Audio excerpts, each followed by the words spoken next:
Siap, mahal cerna.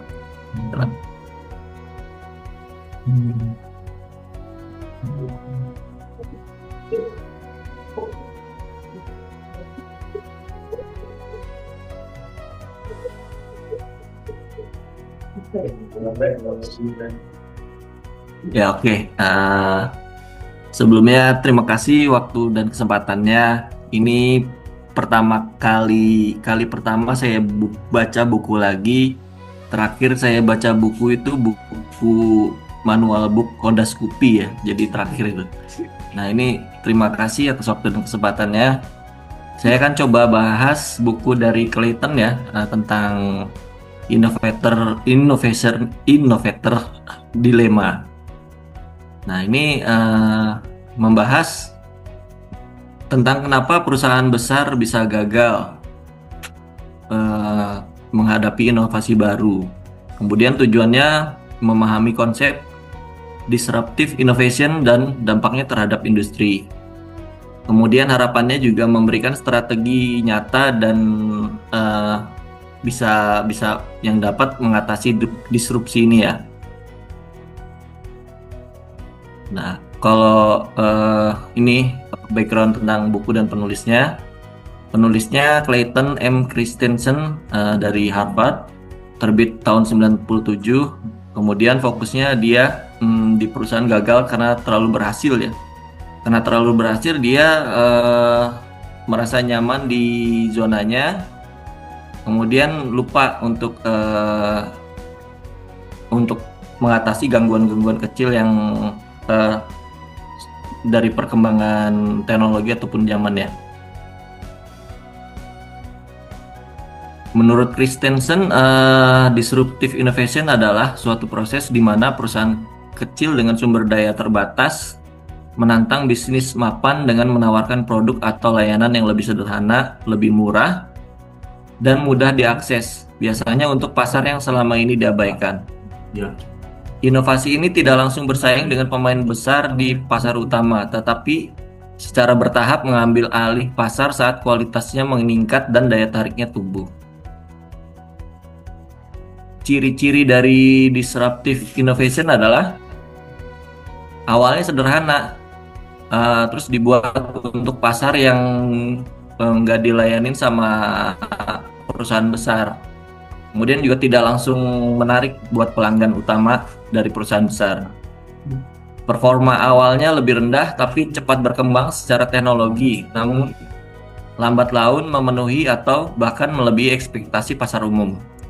Membuka pasar baru atau mengganggu yang lama. Membuat produk atau jasa lebih terjangkau, mudah diakses, dan sederhana. Contohnya layanan streaming Netflix menggantikan rental DVD, HP Android menggantikan Nokia, BlackBerry, dan lain-lain. Kemudian transportasi tradisional atau konvensional digantikan oleh Uber, Gojek, dan lain-lain.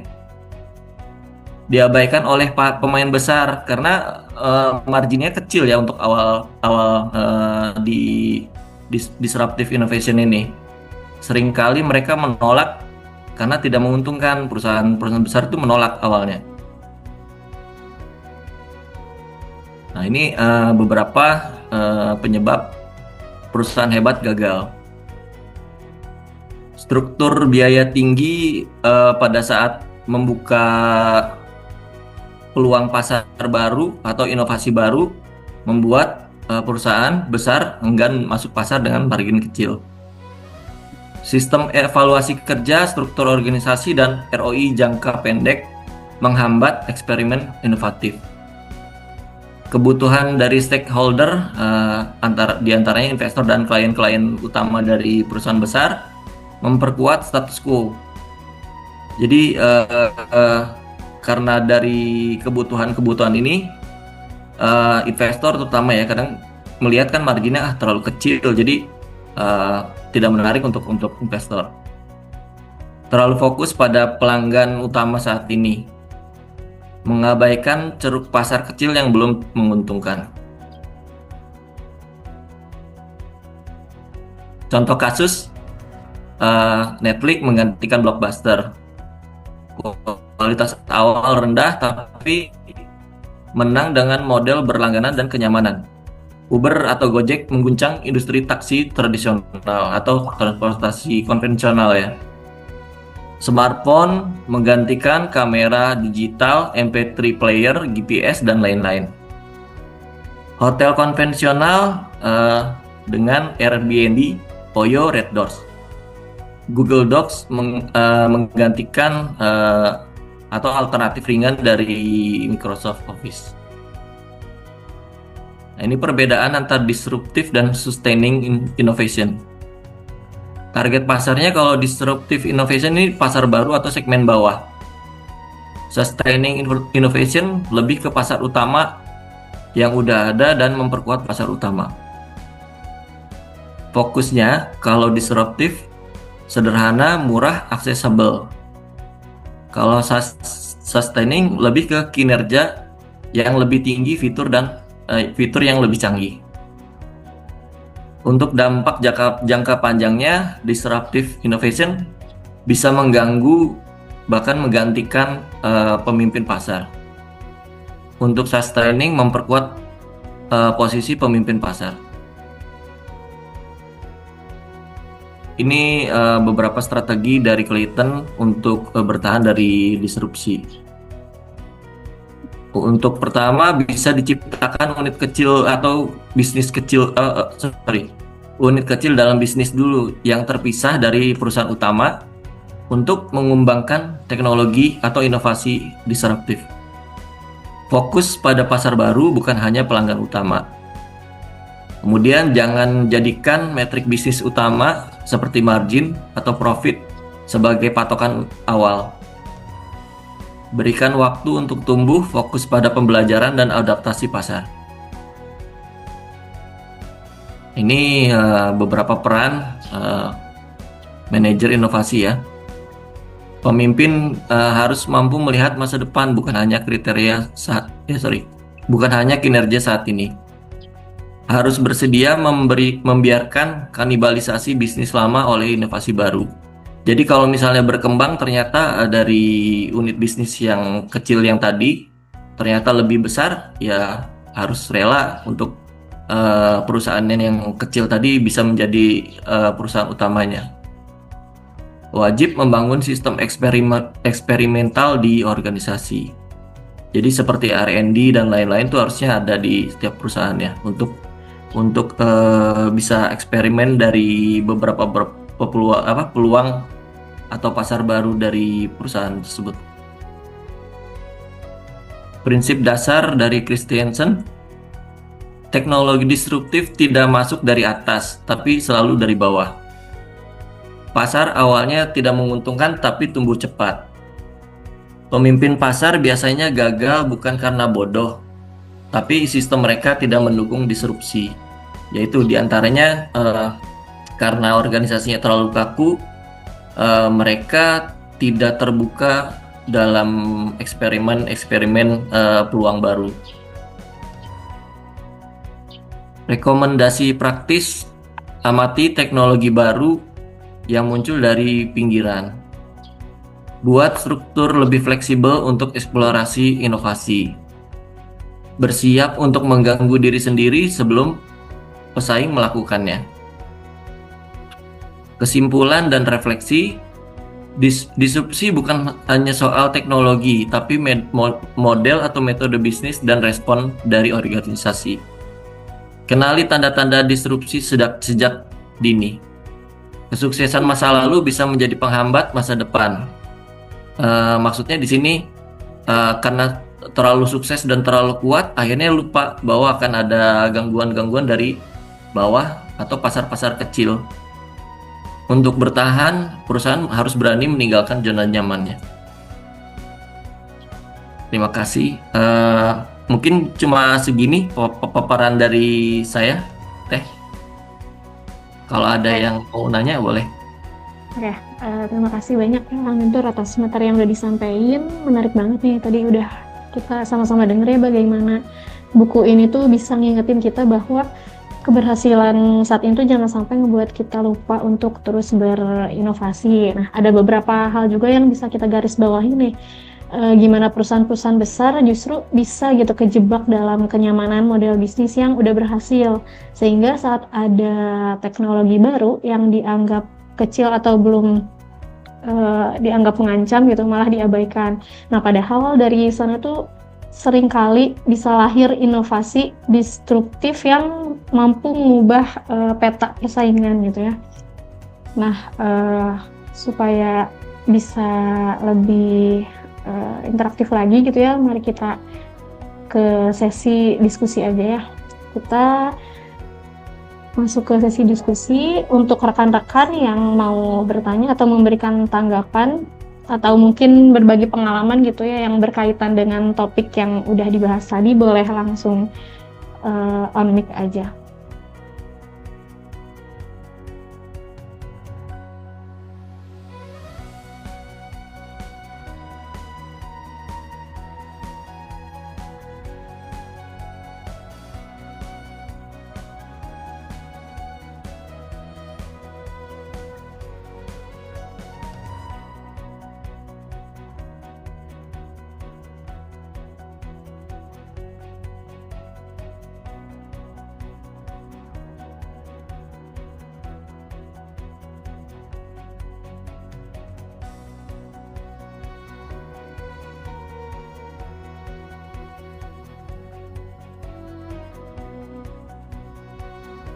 Mulai dari Kang Juf, ada Kang Juf? Siapa tahu mau sharing-sharing berkaitan dengan teknologi nih Kang.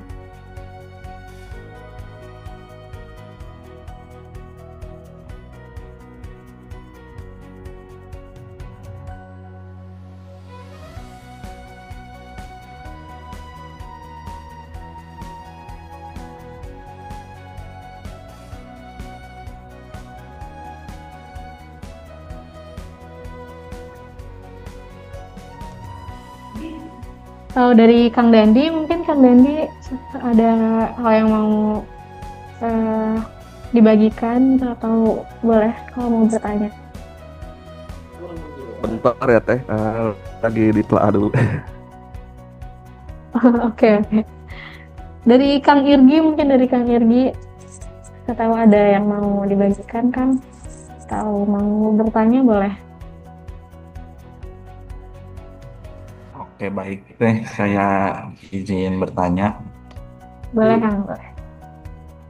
Buat Kang Guntur, saya izin bertanya kalau untuk menurut bukunya kan harus apa ya, itu yang destruktif itu. Nah, kalau untuk penerapannya di sini menurut Kang seperti apa ya? Terima kasih.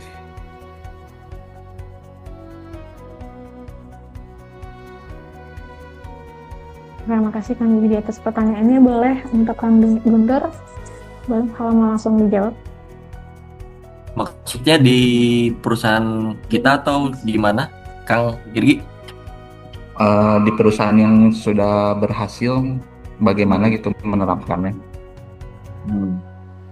Kalau dari Clayton itu kan tadi ada ini ya, ada contoh-contoh kayak misalnya transportasi online, transportasi konvensional, kemudian disrupsi dari transportasi online. Jadi yang akhirnya transportasi konvensional jadi agak tergeser kan. Tapi ada juga perusahaan-perusahaan transportasi konvensional juga yang akhirnya mengadaptasi apa yang dilakukan oleh Uber, Gojek dan lain-lain. Seperti itu Kang Irgi.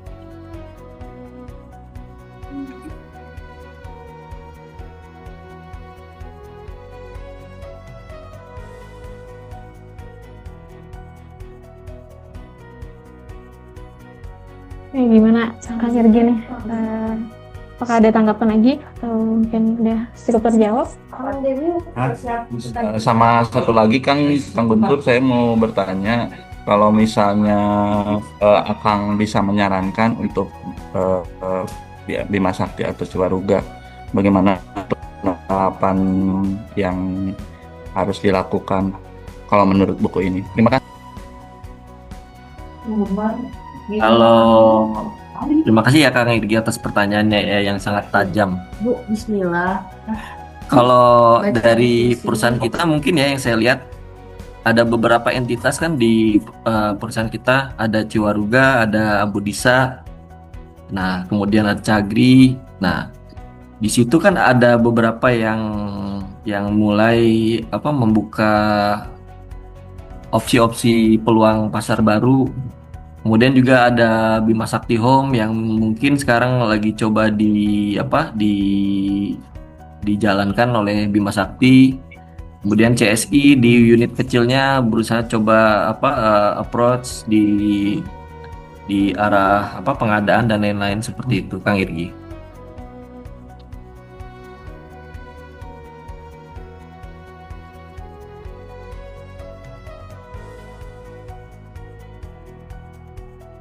Pada Kang Irgi gimana Kang? Apakah ada terjawab? Atau mungkin ada Baik, tanggapan? terima kasih Teh. Oke, terima kasih kepada Kang Irgi untuk pertanyaan dan jawabannya. Kepada Kang Guntur. Ini Kang dari TMSR ada yang nanya.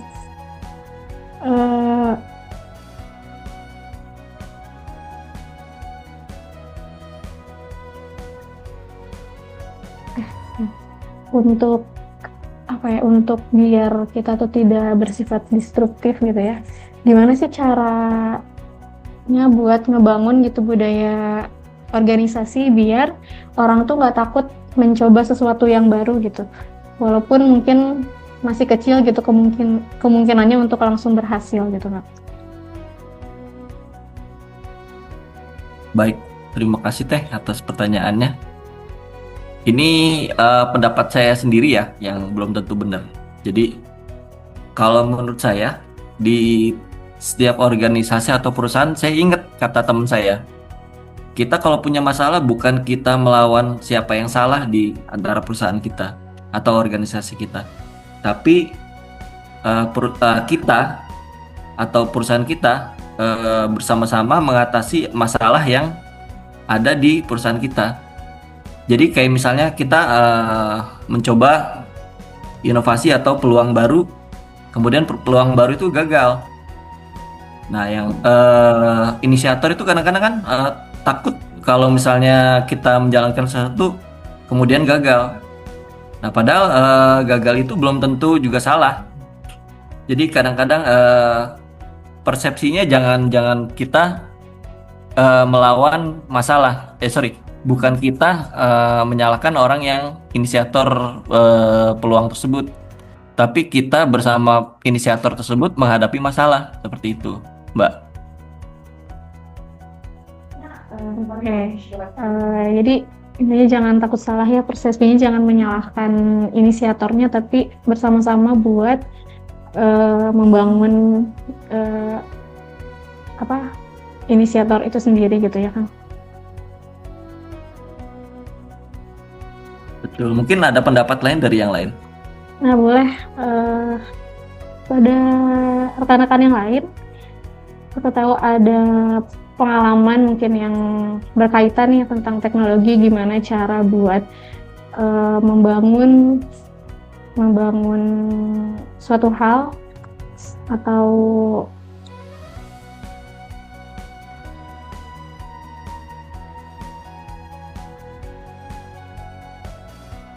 hal-hal lain yang berkaitan dengan topik kali ini.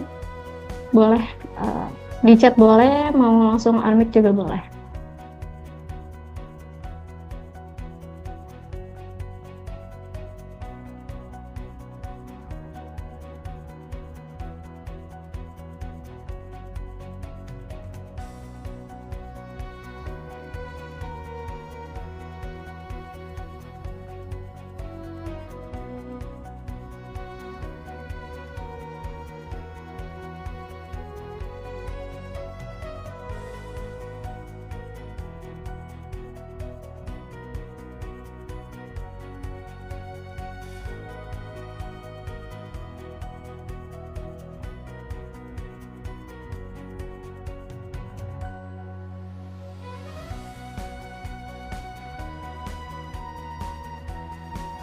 Dari Kang Demi ada pendapat Kang dari pertanyaan tadi, gimana cara kita buat membangun budaya organisasi gitu buat terus bisa berinovasi. Terus karena kita harus pindah ke Bali, aman atau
Dari Kang Dendi gimana Kang? Apa udah ada ide mau berbagi? Atau mau menjawab pertanyaan-pertanyaan sebelumnya juga boleh Kang.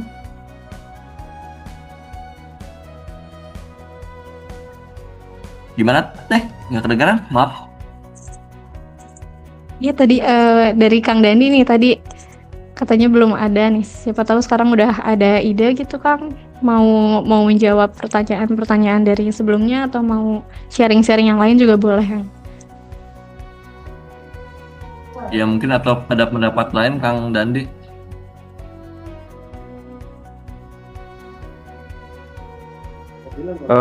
Paling aku mau nanya deh, boleh nggak? Boleh Kang. Tadi kan ada tuh yang di dalamnya itu inovasi disruptif ya. Nah, aku mau nanya, kenapa nih perusahaan yang biasanya sangat-sangat fokus tuh pada kebutuhan pelanggan, malah biasanya gagal dalam menghadapi inovasi disruptif ini gitu. Nah itu sih pertanyaan dari aku. Baik Kang Dandi, terima kasih atas pertanyaannya. Biasanya sih karena perusahaan itu menurut buku Clayton ya. Jadi biasanya perusahaan besar itu kan dia udah merasa nyaman di zonanya. Kemudian peluang pasarnya juga dia udah lebih konsisten. Kemudian juga sudah memiliki pelanggan utama yang besar dan mayor ya. Sehingga mereka tuh kadang untuk meladeni atau mengambil ceruk pasar yang kecil tuh mereka lebih tidak tertarik karena marginnya biasanya kan di disruptif itu dia kecil Kang Nadi. Dia kecil kemudian belum tentu continue karena kemudian juga pada awalnya biasanya biaya yang dikeluarkan untuk meraih peluang itu lebih tinggi dibandingin peluang-peluang yang sudah berjalan seperti itu Kang Dandi. Jadi kebanyakan pandangannya seperti itu. Kemudian karena dibiarkan, akhirnya pasar-pasar yang nggak diambil sama perusahaan besar itu bisa jadi pasar utama dari perusahaan baru yang mengambil peluang di ceruk pasar tersebut Kang Dandi. Seperti itu Kang Dandi. Oh oke Kang, jadi itu tuh kayak nggak mau ngambil langkah baru gitu ya dalam perusahaan tuh ya. Dia nggak berani ambil langkah inovasi gitu. Jadi kalau second dia udah nyaman di situ, ya udah di situ aja gitu. Dia nggak berani ambil yang ceruk pasar baru. Nah juga sama kayak perusahaan saya dulu ya di Telehouse Engineering, dia dulunya itu emang fokus di tower, infrastruktur tower. Nah itu tuh omset setahunnya itu sampai ya 500 sampai 800 miliar per tahun gitu. Nah begitu ada misalkan nih pekerjaan-pekerjaan yang receh kayak sheet metal, laser cutting, itu kan receh tuh. Perusahaan itu manajemen tuh cenderung mengabaikan gitu. Padahal kalau misalkan kita ambil itu juga kan lumayan ya buat nambah-nambah omset gitu kan. Jadi intinya terlalu fokus ya Kang ya. Iya betul. Menurut buku Clayton seperti itu kan. Oke, hatur nuhun Kang, terjawab. Baik, terima kasih Kang Dandi. Terima kasih banyak Kang Dandi atas pertanyaannya dan juga Kang Dutur atas jawabannya. Bagi rekan-rekan lain masih ada yang mau menyampaikan,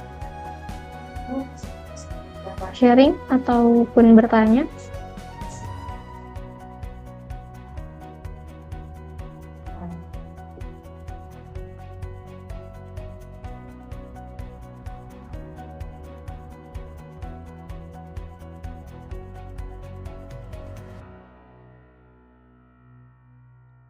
Oke, kalau nggak ada, kita kasih kesimpulan ya untuk materi hari ini. Dari sesi hari ini kita bisa sama-sama belajar gitu bahwa keberhasilan saat ini tuh bukan jaminan untuk tetap bisa sukses atau continue gitu di masa depan. Inovasi destruktif ini bisa datang dari mana aja, bahkan dari hal-hal kecil yang sering kali kita anggap remeh gitu. Maka penting gitu bagi kita untuk bisa terbuka terhadap perubahan, terus belajar dan juga berani untuk mencoba hal-hal baru. Nah, mungkin untuk sesi book sharing kali ini kita cukupkan. Semoga apa yang kita bahas hari ini bisa jadi bekal dan inspirasi ya untuk pekerjaan kita sehari-hari maupun untuk pengembangan Bima Sakti ini ke depannya gitu. Oke, saya mau ngucapin terima kasih banyak ya kepada Kang Guntur atas materi yang sangat insightful nih, dan juga rekan-rekan semua yang udah aktif berdiskusi dan berbagi pandangan pada sesi book sharing kali ini. Dan juga kepada teman-teman yang udah hadir, terima kasih banyak. Terima kasih untuk partisipasinya. Sampai ketemu di sesi Ciwaruga book sharing berikutnya. Saya ucapkan